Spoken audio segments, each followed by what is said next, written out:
pleasure today to have Aidan Levene, who's FD, UK FD for ASM Global.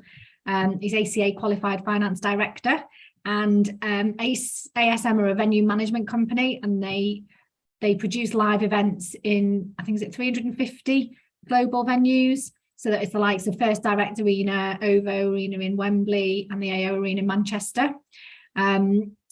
So Adam has been in the position of implementing new systems throughout his career. We thought it'd be a really good session today to talk through just some of his insight and tips, having gone through that process. We really like these sessions to be interactive. So please feel free, if you want to interject or share any insight from your own experiences or ask any questions, just raise your hand throughout the presentation, because we want to kind of get some discussion going. And with that, I'll pass over to you, Adam. Thank you. Thank you, Chris. Yeah, as Chris said, I'm the finance director for our UK venues for ASM Global. Not many people have heard of ASM Global, but it's a strange thing where you would have heard all the venues that we operate. So AO Arena Manchester, in Manchester, the people that are based in Manchester, it's one of our venues, as is Bridgewater Hall, actually, in Manchester. But the business is a global business, predominantly based in the US, but we do operate globally, circa 350 venues. So a mixture between arenas, convention centres, theatres, stadiums, and it's very much the case in the US that they look for partners to operate venues, even with anchor sport tenants. So a lot of the American venues are that kind of format. So as Chris said, I'm not passing myself off as an expert in systems implementation at all, really. But I have done, we'll see in a sec, I've been involved in quite a few implementations. So I'd like this to be as collaborative as possible, and it's very much the case of sharing ideas. So as we go through the presentation, you may have some insight yourselves as to things to add, things you disagree with, things you agree with. So I'm quite happy for people to kind of raise their hands along the way, but obviously we'll have time for questions at the end as well. So I will share my screen now.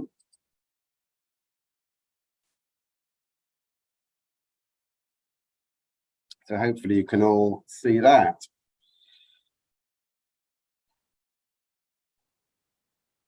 So as I said, I have been involved in some implementation before. So I thought I'd just give you an insight as to what I have been involved with before.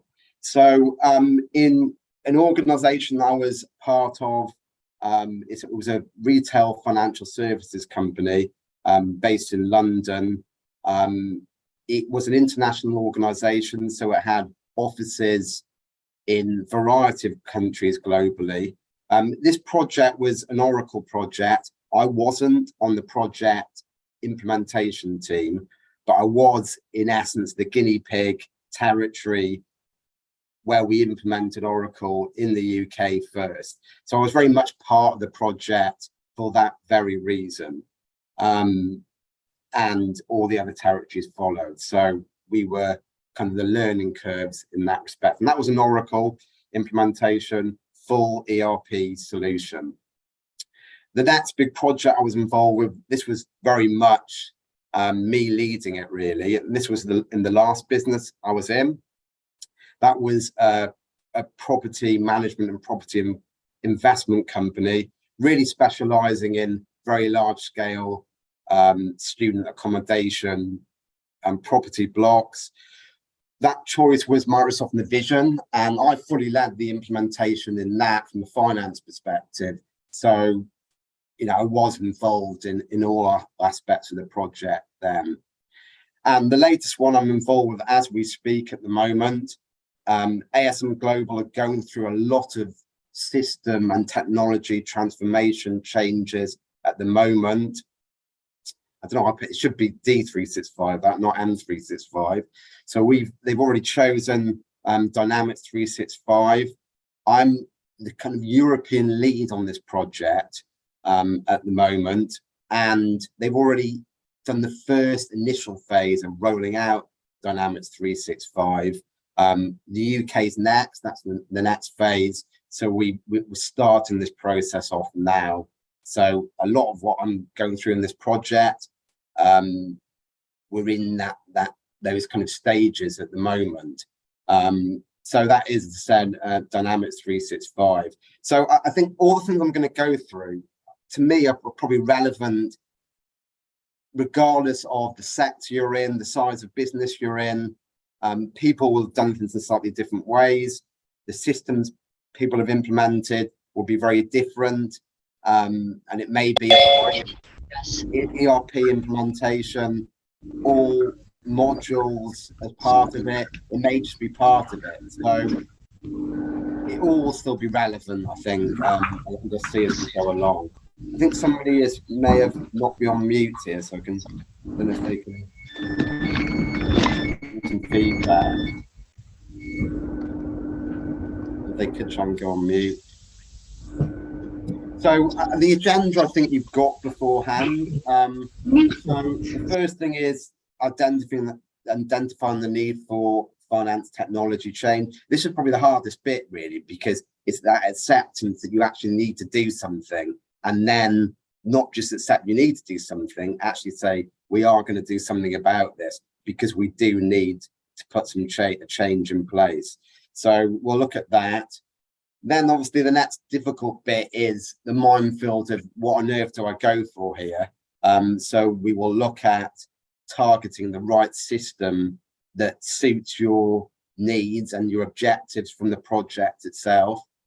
Then we'll look at, and this agenda is really looking at the whole process that's involved in implementing a new system. So it's in order of the way things happen. So then we'll look at the pre-implementation to make sure you get the design right, make sure you get the right contracts in place with your implementation partner or your finance system solution. So you really get the best out of what you intend to do at the right cost. So the cost you intend it to be at as well. Then we'll look at the actual implementation, the process and how to approach that, and then things to look at when you go live and actually press that button. So we will look at that as well. So as I said, identifying the need for change. If you look at this photo on the right here, I have noticed there's some people in my current team on this call, and I frequently see them looking like that on a daily basis, and that photo on the right, head down in frustration. And it's because, we obviously haven't got the right systems in place, hence the need to actually change systems. So why would you need to go through this pain? Because it is a pain. Let's be honest. Nobody likes change, and it's always a very big project. However well you do it, it takes a lot of time out. You have to go through a lot of pain. As I said, people don't particularly like going through that whole change process. People are very familiar with the systems that they use. But so why would you do this? So I've identified some reasons you might do it. So the first is the obvious one, growth in company. So simply, what you do now compared to what you did 7 years ago when you put the current system in has completely changed. You've got growth in the company, you've entered new territories, you've got new product lines, you've got new areas of business. So your technology you have in place at the moment just doesn't fit what you need anymore. And that's obviously a strong indicator that you need to go through a change in finance technology. I think the important thing to think about, though, as well, is don't just think about what your growth currently looks like. Think about what your growth might look like over the next, 5 to 10 years. Because the last thing you want to do is think about a technology choice that fits your needs now, but then in 3 to 5 years, you're going to have to go through the pain all over again. So think about your current growth, but what it will look like going forward as well. So that's the first reason why. Slow to change outdated technology. I think if I was looking at our current situation, at ASM Global. I think that is the big driver for change at the moment. We've got a system called Solomon, which is actually the kind of American version of Microsoft Dynamics. I mean, I think it's well before my time that that system was put in place, and it should have been really changed a long time ago. But the leadership at the very top in the US have not had that mindset to want to go through that change. So we're in that particular phase at the moment, and that's why we need to change as a company. And that's one, current technology being discontinued. That can happen sometimes. It may be that they've been taken over by another technology provider, so they're not providing support anymore for that particular version or that particular brand name. So that means that you unfortunately have to, without any choice, have to go through a change. That's one, change in ownership requirements. This may simply be you need to roll in the system that's already the company choice, or it may be that, a bit like the growth in the company, you've got companies on various legacy systems and you want one. So this is the opportunity now to make that change and have one choice rather than lots of different systems going around. Inefficient processes. So this is probably a bit similar to slow to change outdated technology.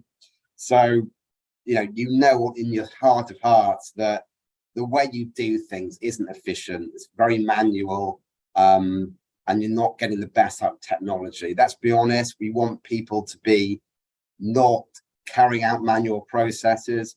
We'd rather people actually have the choice to analyze data and use data, not generate data. And in the world at the moment where we want to retain people and attract people, having solutions where there's less reliance on manual processes is always really advantageous.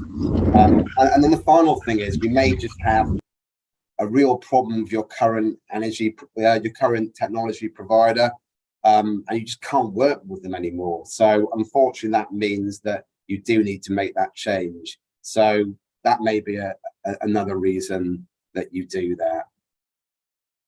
So, that means now you've identified why you need to change. So then you need to think about what is it you need to change? And this will help drive the type of solution you go for. So I think the first thing is you need to engage with all stakeholders that will be involved in this project, and think about obviously who they all are. So the first thing you may do is speak to the senior leadership teams and find out what they may want from a change in technology. Now, they may have their own frustrations where they struggle to get quality information quickly from the finance team or other departments involved in using that technology. So they will have a view, of course, as to what they like to see if we're investing in new technology. Then the next thing, what are people seeing elsewhere? This is always good when you bring new people on board in any teams. They've seen other things. They've got other experiences. So get them involved in the very beginning, because, it's the usual thing of what you don't know, you don't know. And if you've got people in place that only know your current technology, they won't have a wider view as to what needs to change, as opposed to the people that have seen more efficient processes, seen technology working really well, seen what solutions can do better things. So definitely speak to the people in your teams that would have seen better solutions out there. And then speak to your current teams to try and understand, you probably know already, but what frustrations do they have in the way they work? What's taken them a long time? What do they feel can be more efficient? So I think that's the first thing to say. Then the next thing is really mapping out the processes in all the work streams. Now, this is where some people will get a consultant on board or a consultancy company to drive doing this work. It all depends really what kind of budget you've got to carry out this process. I'm not really a big fan personally of getting somebody on board to map out processes, because you're getting them in, they don't know how the business works, they don't understand the people, they don't understand company specific issues, and all they're really doing is mapping out what you currently do, which you can probably do yourselves anyway relatively easily. But you can of course look for a provider that will really identify what your change needs to be. But if you're going to do it yourself, then really the best thing to my mind is to look at all the work streams. And I've listed them all there so you can see what they are. The important thing for this is thinking about what's going to be in scope with this change, because it may be that, FP&A, for example, you think, I don't really want a solution that does all the FP&A, has all the FP&A modules. I'm quite happy using my budget models that I've got in place in Excel already. We don't want that to be in scope. Fixed assets I've got there, that may not be an important part of your business.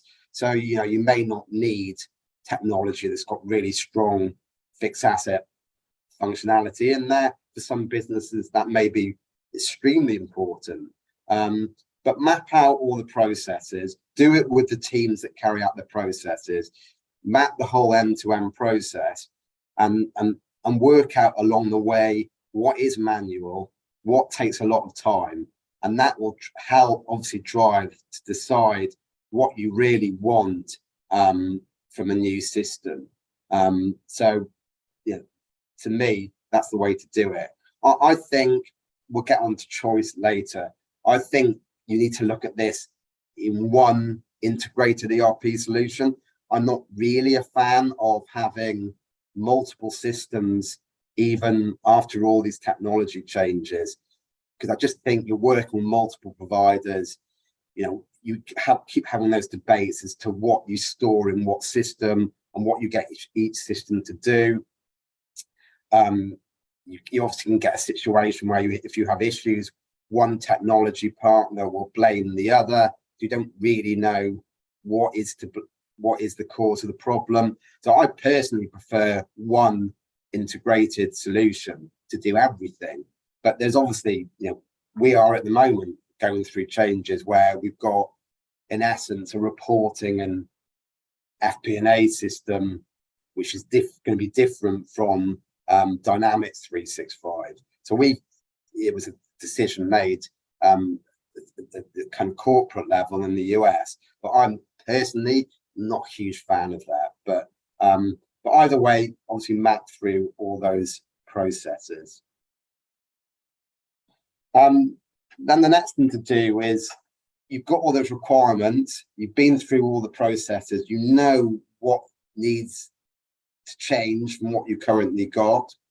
So you're creating, in a way, a requirements list from doing that exercise.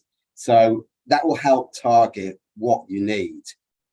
It will become a bit more obvious based on the size of the business, based on your requirements, whether you go for a kind of SAP top level ERP solution, or you can go for sort of mid-tier, bit more mid-tier one, like a Dynamics 365. But you obviously probably need help along the way. Now, this is where a lot of people may engage a project manager or project management company at this stage, because you're now into the real start of the process where you're now reaching out. You know what you want, but you don't know, but you now need to start creating the selection. So this is where some people may get project management on board to help manage the whole process, and they will have, if you pick the right person or company, of course, they will have good knowledge of the different solutions out there as well. And so they can really assist on that. And then it's obviously about preparing tender documentation in terms of approaching the various solutions, and you obviously then wait for responses back, which will then help create the shortlist, really. Anything anybody wanted to comment at this stage before we go further?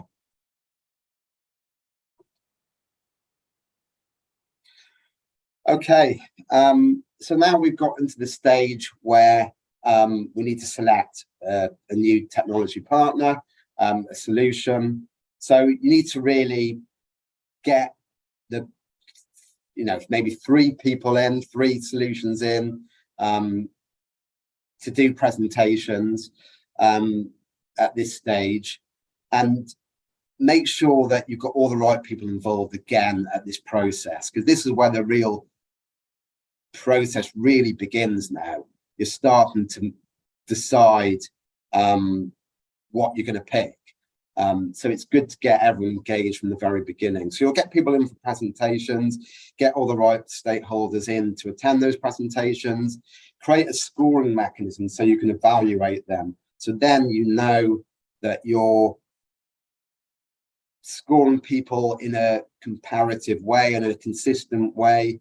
You know what you're looking for when you're actually evaluating all the different solutions. And it will really help drive the decision as well, because it will become quite factual rather than just that gut feel.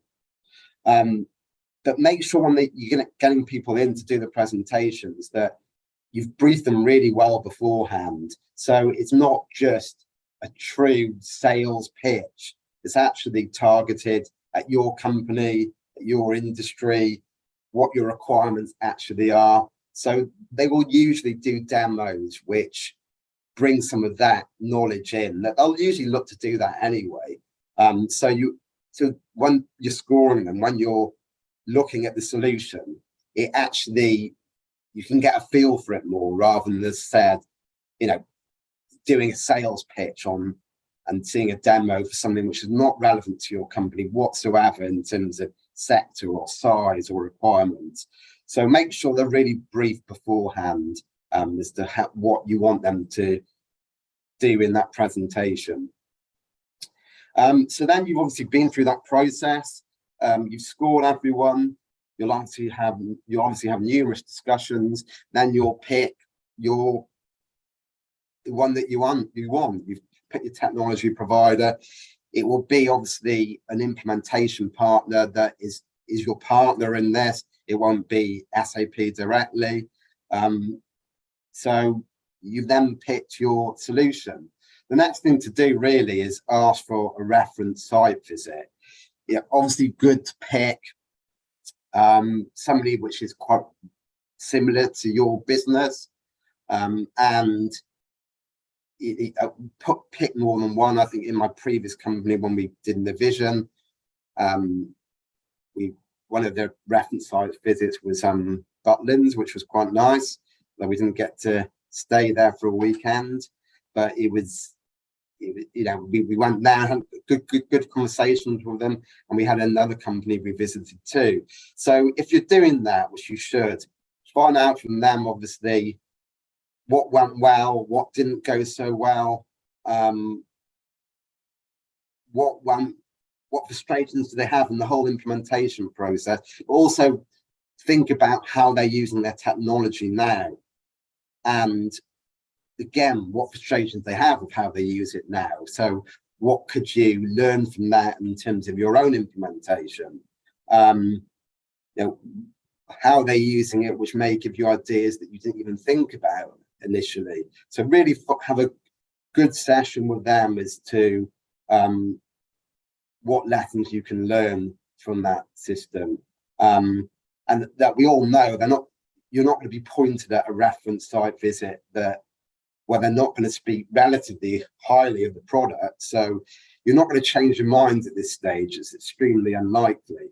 But this is more about getting the most about the project itself and beyond. And then you need to fully understand the costings of the project. This is a big investment for a company. We know that.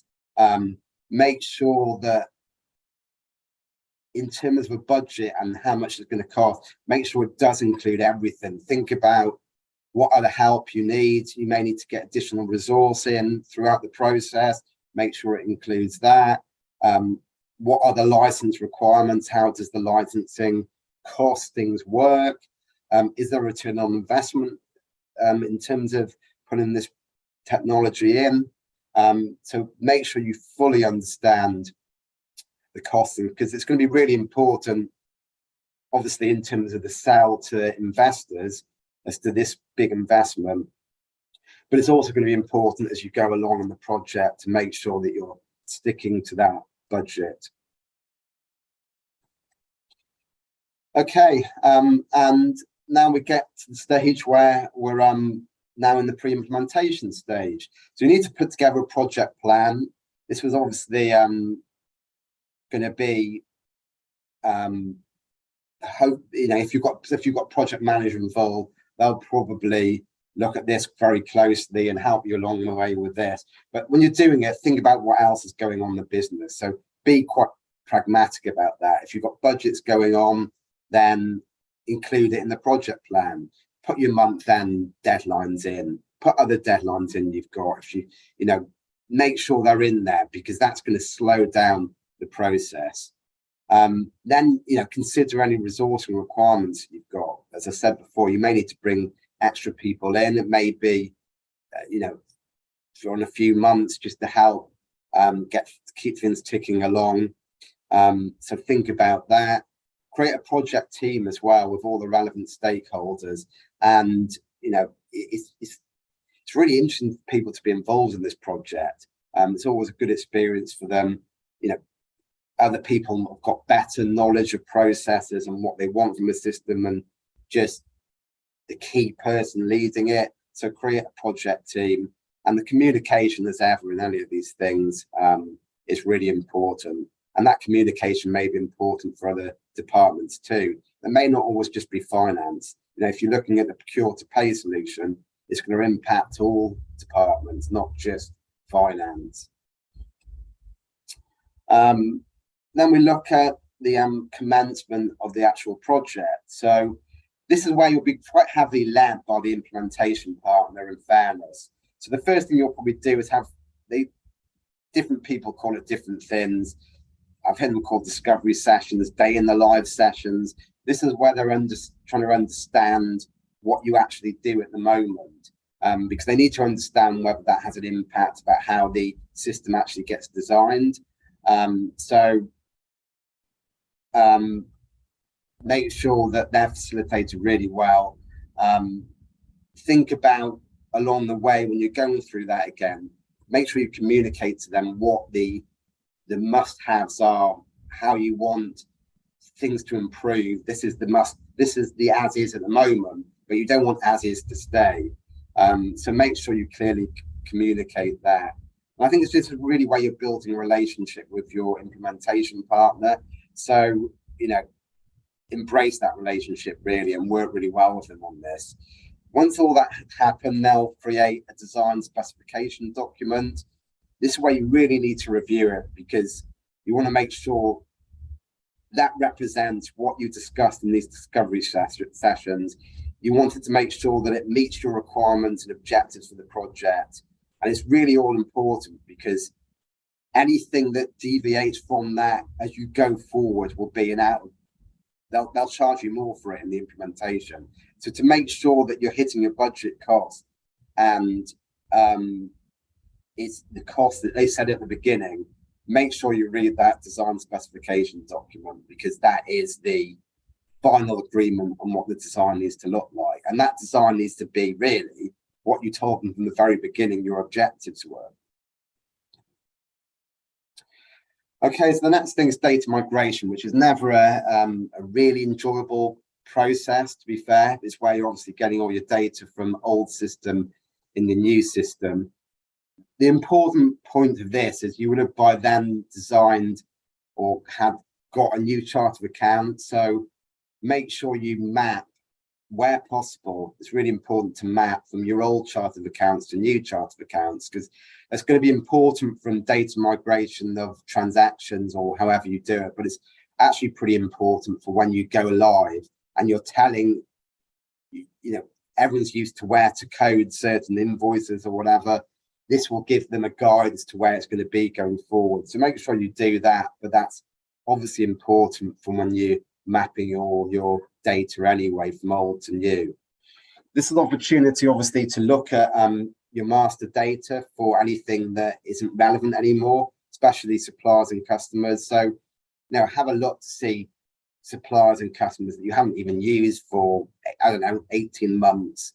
And if you haven't used them, what's the point migrating them? You may as well only migrate what you need to migrate. So give yourselves an opportunity to do that.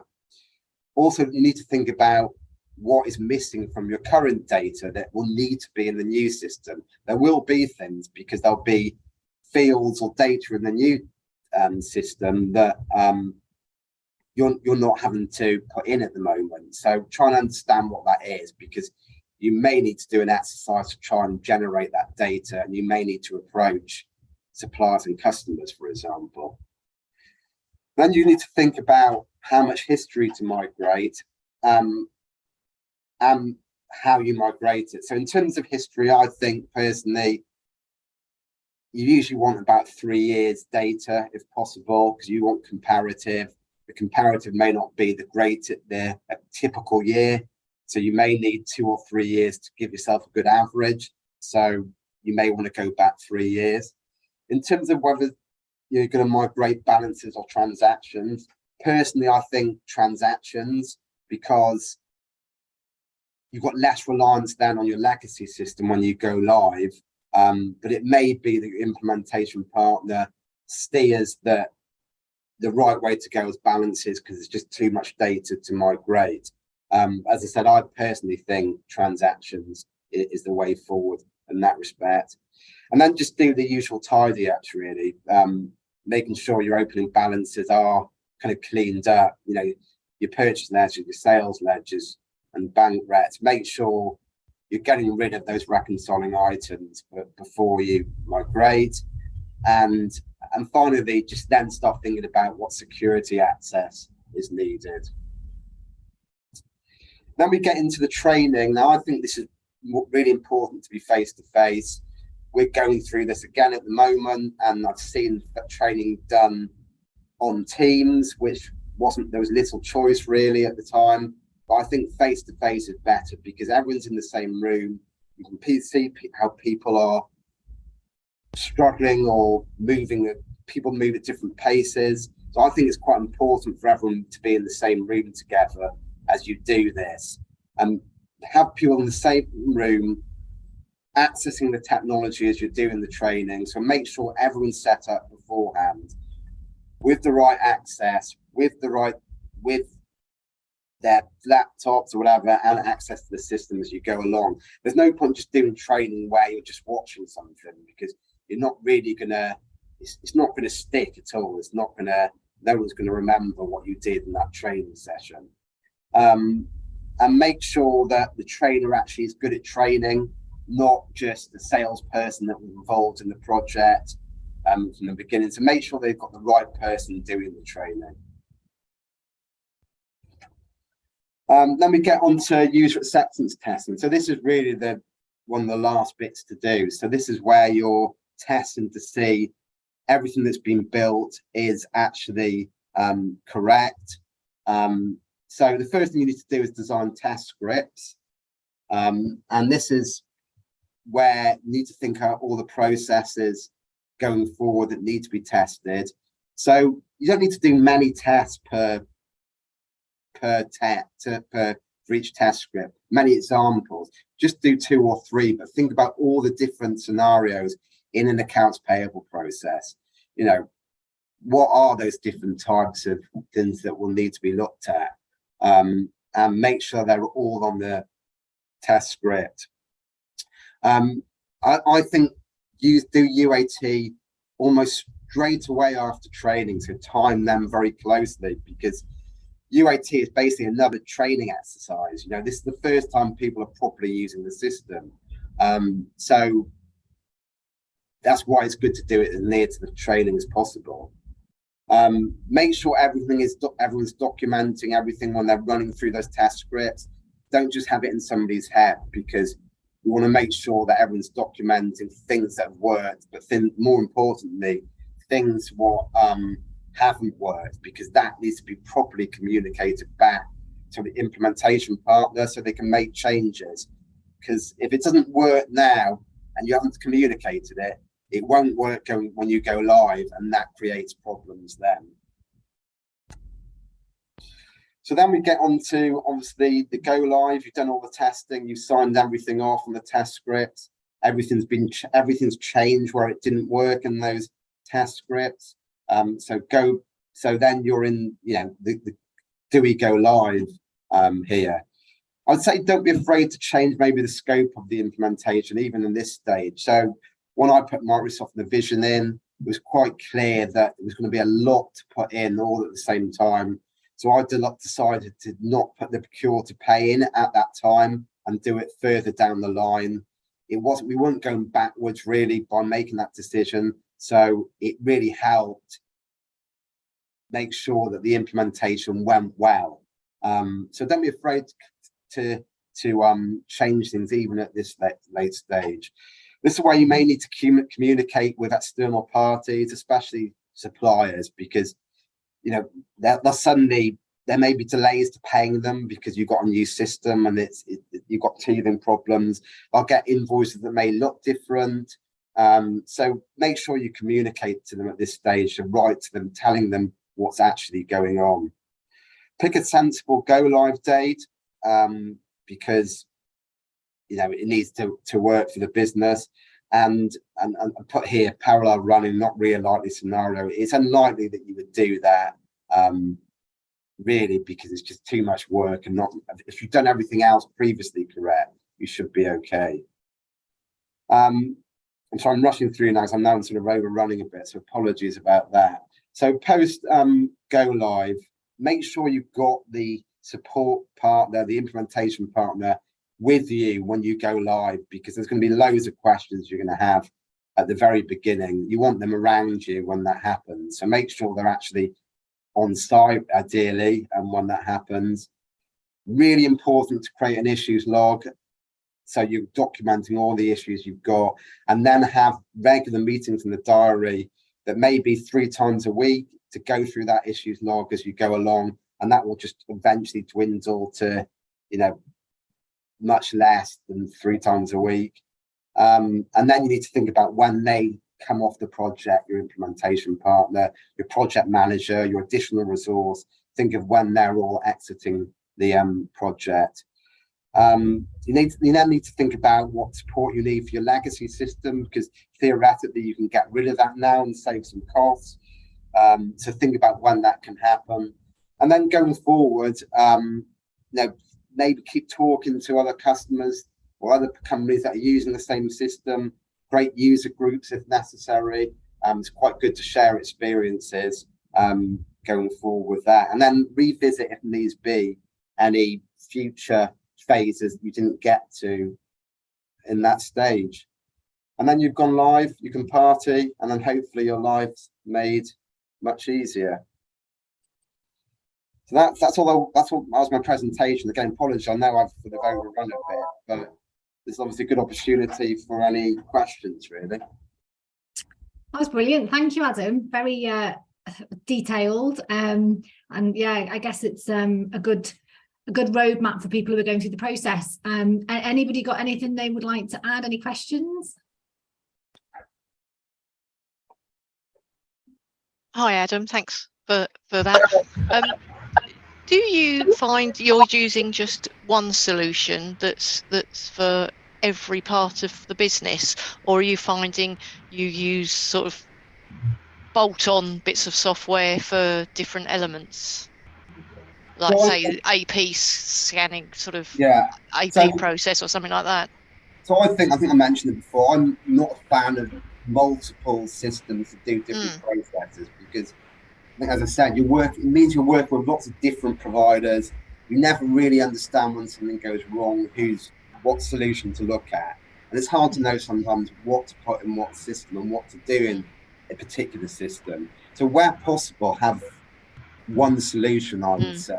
It doesn't mean to say, I mean, you will have obviously third pit, you'll have other systems in the business that are being used for very different things that you may want to integrate into the one ERP solution. But I think where possible, have one solution. It may be that they partner with, as you said, a scanning provider that they partner with. But when you're going through the process, they should let you know that. And at least it's working with somebody who they always work with for that process. But I think where possible, try and have one integrated solution. That's just my view. Yeah, no, it's interesting because sometimes you find somebody else might be able to provide a better solution, but of course, as soon as something starts to go wrong, everyone blames everyone else and nobody takes responsibility for it. That's exactly what happens. Yes. And not being not being a technical person, I don't know who's telling porkies and who well, isn't. exactly. So yeah. You just don't know. And sometimes it's down to who you trust more, and then it's just, you don't really know. Still, it's just a gut feel, and that's it. Yeah. And I think you said at one point you didn't choose the current solution that you're using. It was an American head office choice. What would you have gone with something else if it had been your choice? And only because we're looking at it at the moment, and it's sort of, where do you start? D365 it's probably not a bad solution. I think I would have gone more for someone like a Workday, simply because it's a bit more progressive. It's a bit newer to the market, so they've disrupted the market more than a SAP and an Oracle. And I think we've got a different system that does reporting and sort of the consolidation aspect. I would have gone for, again, a fully integrated solution. That's why I probably would have chosen a Workday or a SAP or Oracle rather than Dynamics 365. But yeah, it wasn't really. I mean, D365 is still a good choice, I think, but I just would have probably done it in one solution. Okay.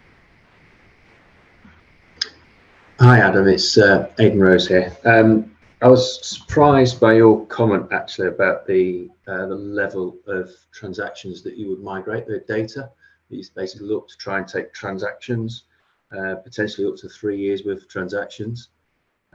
Previously, I've only ever done open items and transactional balances, and probably only transactional balances for the current year, just because I found the need to go back into the old legacy system has been very minimal, and you usually got some level of MI system which has got most of your historical data in there anyway in terms of the reporting.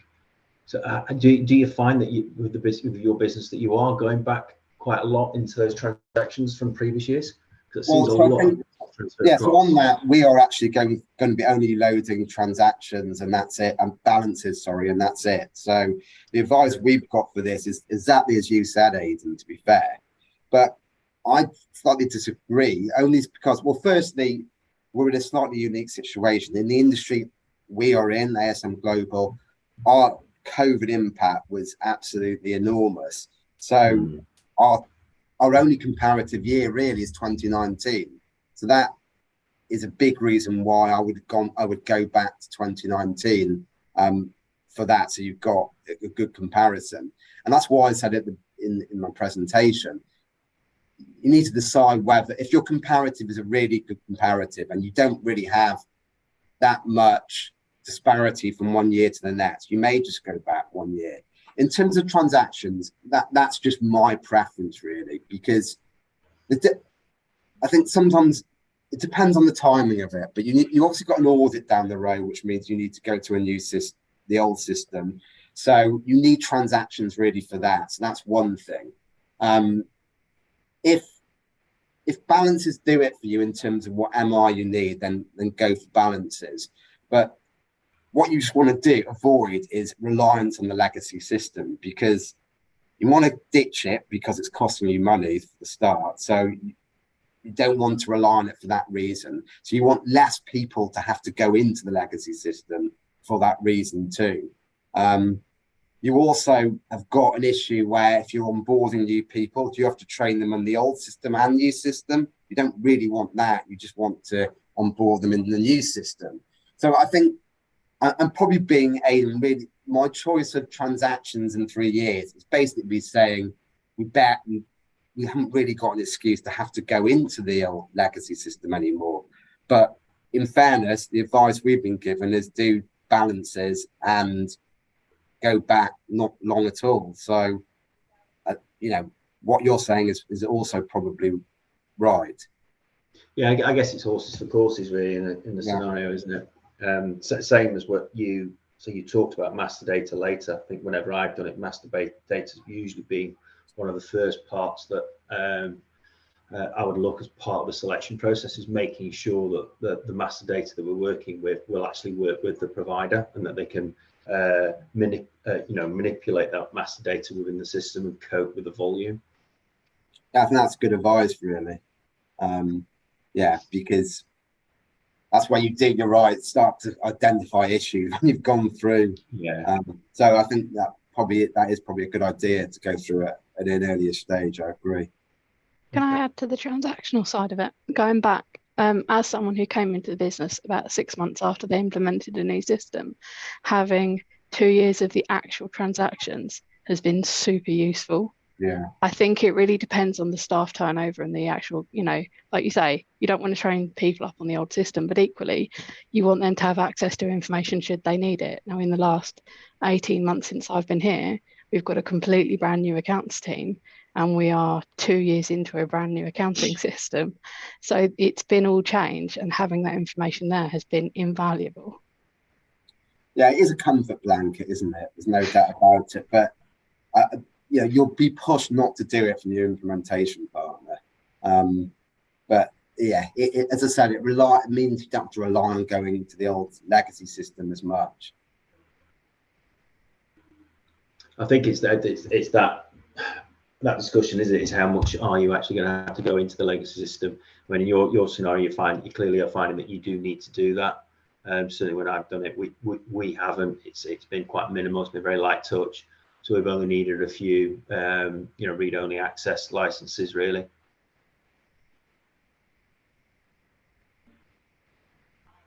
But no, thank you for that. Okay. Adam, I've got a quick question just on you mentioned picking a sensible go live date.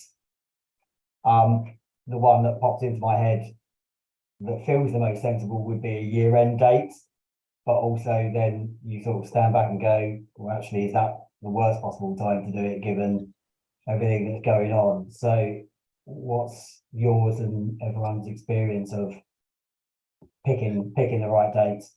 So we are actually, our targeted go live date is the 1st of January, and our year ends the 31st of December. So this D365, and yeah, it's an awful thing because it's clearly the most sensible time to do it, but it's not the most practical. That's the difficult thing. And then I think it boils down to me to that's where I think it's helpful when you migrate transactions then, because it kind of doesn't matter as much when you do it, because if our year ends December, if we do go live the 1st of April, for argument's sake, and we're loading transactions, when we come to do the audit the next year, because the transactions are in the new system, it's not such a big deal.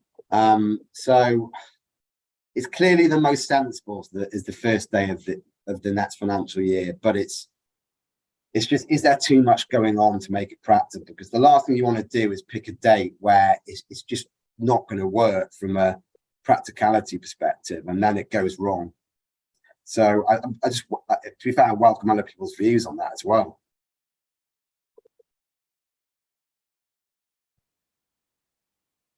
I don't think there ever is a right date to go live.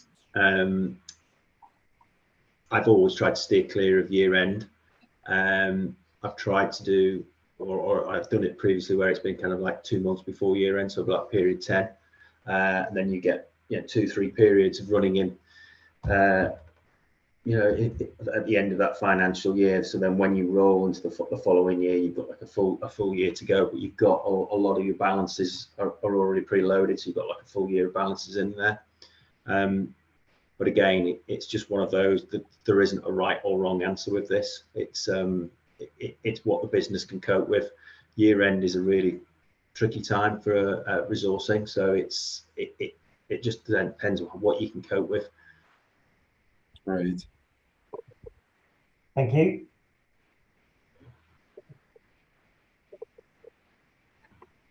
Brilliant. I'm just conscious of time. Feels like it's been a really good discussion. If anyone else has got anything they'd like to add, now's your last chance. I mean, I'm quite happy for people to contact me, Chris, going forward, directly, and Chris can share my details. I'm more than happy for that to happen. And you kindly said you'd be happy to share the presentation slides as well. So after the call, we'll send everybody an email with those attached, so you've got them to hand if need be. Okay. Well, thank you. Well, thanks everyone for joining. Hopefully you found it useful. You'll get details of the next boardroom going forward.